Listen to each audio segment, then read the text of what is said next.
All right. So good morning, Jerome. Thank you so much for joining me this morning. Today is literally the day, a year ago, that we were all at your facility officially cutting the ribbon to mark the opening of TMH Africa here in South Africa. It's been an interesting journey so far. It has been, and thanks for the interview and the opportunity. Obviously, we would have been celebrating our first anniversary with the staff and the stakeholders, but COVID being in between that, we have to do that, I would say, remotely. I think it's nevertheless a good opportunity to reflect a little bit on what has been done this year, and celebration can be done remotely, and I think we'll do something when we're all back at the plant later in April. But it has been an interesting journey over a year. Some things have worked out as we planned, something less, and I think this is the normal life of business. If we look at the market to start with, I think the market is still a lot underserved and under-supported. But I still believe fundamentally that we have a very resource-driven economy which needs transportation of goods. We have people who need to move from their premises to their employment places because of historical, lay of the land. We have to move people across.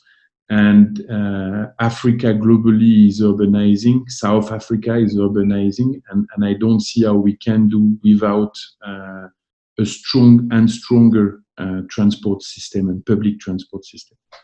So for us, the market remains promising, interesting, valuable. I said several times that for the group, investing in South Africa was also a way to have an excellence center in narrow gauge, and this is somehow the role we are playing. And for us, the market remains intact, even though it is slow. And I would tend to say that decisions are now needed and actions are now needed. I think the time for organization is past. In terms of what has kept us busy during this year, obviously we have continued to deliver for our clients. First of what kept us busy during this past year is obviously to deliver for our client. We've been able to resume the BT contract, which was suspended a year ago, quite successfully. I think there is a lot of improvement in the process, a lot of good collaboration between the BT team and the TMH team. And this is working well. Okay, we're suspended again a year down the line due to COVID, but it's a very different scenario now. It's kind of everybody went for holiday, and the team is ready to restart, eager to restart. And we were talking about it this morning. And I think that the production level and the quality level are extremely good, and we are very pleased with that. We've been delivering for Transnet Engineering, and that was my comment on the market. Market is still a bit slow, and this is keeping us busy, but not as much as we would like.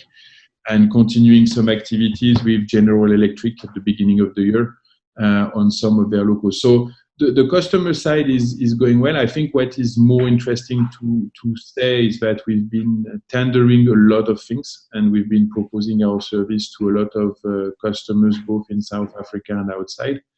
And never save a good crisis. I think the current collapse of the rand in international market is likely to help us a lot export more.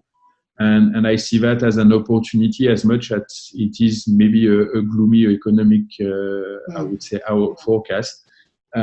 This should be helping us in our competitivity worldwide. So we should take advantage of whatever we can rather than complain. We've also been quite busy structuring ourselves. It's being part of the group and being an independent factory is a little bit different. So we embarked into, I would say, two things. The first one is to upskill and level up the skills of our engineering team and management team. And this has been done both by collaborating with our colleagues worldwide, our new colleagues worldwide, and also sharing some best practices. interestingly enough, the best practice don't always come from HQ. So it has been very interesting to engage and exchange and share ways and means of doing things. Very recently, we work with our colleagues in Tver on optimizing an industrial process, and by and large, I think we help them a lot in their own endeavor, and that was quite pleasing and comforting in a sense on the capacity we have locally. On complying with the group requirement, obviously we got renewed in ISO 9000, which was important for us because that's the framework for all our work and that's the group framework.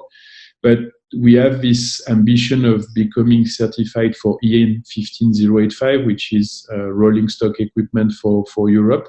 Mm-hmm. So the first step was achieved a few weeks ago with the ISO 3834. That's a lot of numbers, but some of the specialists may pick up what it means.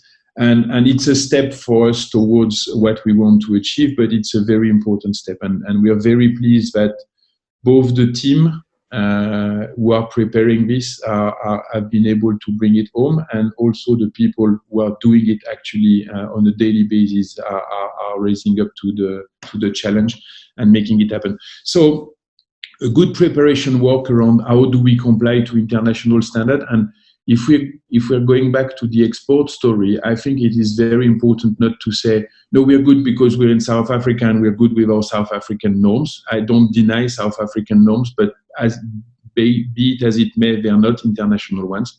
They are not very much used internationally. And I think it's our duty, if we want to export, to somehow play with the, be the Romans when you're in Rome and play with the rest of the world we are trying to address. So for us, this international recognition is extremely important. What we are very proud of is twofold. The first one is that a year ago we committed to increase jobs. And it's tough. It has been tough. It has not been linear, sadly, but we were 130 a year ago. We are 240 today, 44 to be super sharp. Everybody is maintained throughout the lockdown. I don't know if we can do that for 6 months. I'm sure we can't. But the idea was to say, guys, we are committed together to deliver, and we are committed to this adventure. So we thought it was the right thing to do to try to pay our guys throughout the lockdown and give them this certainty for themselves, for their family, for the communities they are in. Mm-hmm. We know that a lot of our guys are supporting large extended family, and cutting this short was, to the extent we can, was not the right thing to do. And so that's the first, I would say, pillar we rely on and we're quite proud of, because it is a tough environment and it was not easy to do. The second one is that we're BE level 1, and this is a major achievement. So there is no way beyond that. So I think we should not be celebrating what is the end result, because it's a mathematical process. But what is important is the dedication and the commitment. We said we are a South African company. We said we want to be part of the South African economy, and we're walking the talk. As much as I still carry my French accent, I'm 100% committed in the transformation. It is not an easy industry to transform, because it is historically male-dominated. It is historically very white-dominated. But we are now standing at 13% of women overall. It's not much, but in an industry which is focused on manufacturing, artisan work, steel, metal sheet, this is quite an achievement. And the most important is that our female are not necessarily only secretary in the office. So the management team is 50-50. We have 3 female and 3 male. We have female artisan, we have female in the workshop. Yes, we know it's not something which is what maybe little girls are dreaming of when they're 6 years old, but this is a decent employee. This is an employee where the physical strength is no more a criteria. The quality of work, the dedication of work, and the capacity to deliver right the first time is what we need, and there is no reason female can't be there. And I'm repeating that, you've been hearing that already, but I still believe it is true, and I still believe we need to repeat the message if it is to be heard. So transforming in that space will take time. We're manufacturing things which are running for 30, 40 years. That's the design life. In South Africa, they run for 60. Mm-hmm. So obviously, it's not an industry which is changing its business model every 3 months. So you need to acquire experience and expertise before moving up. But if we recruit the right people, we should have the right setup eventually. So that's what we're busy doing.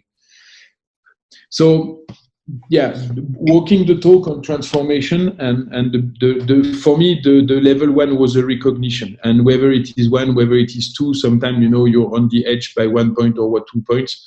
But what is important is the direction, and to say this is where we want to be and this is where we are committed to remain. And I think this is what the team is busy doing for 2020 or 2021 for next verification, is to keep this level and demonstrate our commitment to the transformation agenda of the country. Lastly, you spoke about what's next ahead of us, what's ahead of us. So I think big question mark to start with because of the current crisis, but no crisis is lasting forever. What is ahead of us is definitely export markets. We are working very hard on this field, and our global reach is helping us a lot. Why export market? For two reasons. The first one is that, as I said, we might, out of the crisis, benefit from increased competitivity. And we need to make sure we use it. The second thing is because the drivers which we see in South Africa, urbanization, need for public transport, need for better freight transport, is true for the whole continent. So there is no reason we just stay in our corner and be shy, because we can reach out, we can deliver for the continent, and this is eventually part of what the African Union thought was right to do by creating South Africa as the manufacturing cluster for Africa for rail. Locally, I think that after the reorganization of the two main order giver, we should see some improvement in the order book. I don't believe 1 second that PRASA can deliver on its service mandate without the industry support, and we're ready to stand and support PRASA on getting the trains back on track and getting the trains repaired. They've not been maintaining trains since June, July last year. It's needed, and I think this is important that as industry we keep the capacity available. Otherwise, it can't happen. And on freight, obviously, there is still a lot to do, so we are ready to work on this, mostly towards a lot of private operators which are in need of having external support to their operation and keep their goods moving. I think that's where we are concentrated on at the moment, very national and supranational markets. And maybe here and there helping deliver our group on some specific items where they might have overload outside of South Africa. The regional integrated projects are most probably the way to go. We see some of them embryonically starting here and there, and I think there is a convergence which needs to happen between what we do as industry and what governments are doing to make this project reality. And they are difficult to pull off the ground. There is a lot of willingness and long-term view which needs to be taken, which we are doing as an investor. But I think this is about how can we all come to the party together and do it. And slowly but surely, I strongly believe it is the way to go. But I strongly believe this is something which will happen. Today, it's still difficult to move trains from Congo down to Richards Bay. It should not be the case if we want to have a thriving economy. What are your thoughts on like specific products that TMH has within their stable that would be possible for TMH Africa to manufacture for use by our neighbors? Like, does TMH have like a tram that would be great for, let's say, Uganda, or something similar that would sort out Namibia?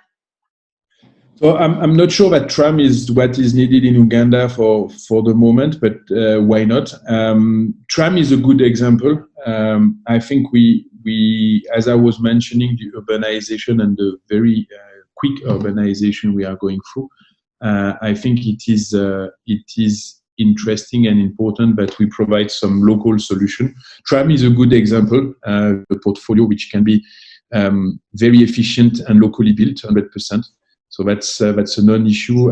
I think that at the moment where I would see tram is most probably Cape Town, Durban, and maybe Joburg for some areas, just to get some rapid transit going on. Most probably very robust, lightweight loco. So diesel. At the moment, this is something we are actively finalizing. A lightweight diesel loco. It's a little bit of work because Russia doesn't need lightweight that much, but the continent does. So we are working on this to make something which is really adequately suited for the need of the networks we have. It's nice to talk about 160 kilometers per hour, but none of our networks are able to get there. So, why the hassle? So that's what we're doing. I think the other one is that, and maybe it's wishful thinking, I don't know, but we see more and more people trying to limit the plane transportation, and a lot. I strongly believe that a lot of longer train transportation will happen. So we have this available as one of the largest coach manufacturer in the world. We have long distance coaches available, which can be, let's say, 90% built in South Africa. I say 90% because you always have this odd component you need to buy from outside. But by and large, be South African made or African made and delivered for the needs of the continent. And I think that's the two key products, lightweight diesel loco and fit for purpose passenger transportation are what the continent need.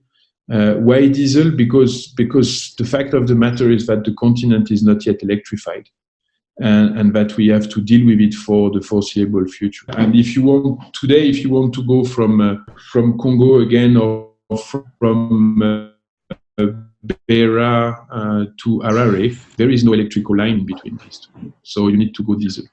But there is no reason we can't carry passengers on both those lines. So that's what I think we have in the portfolio, which are relevant and which can be built locally without problems and issues and with a good quality level.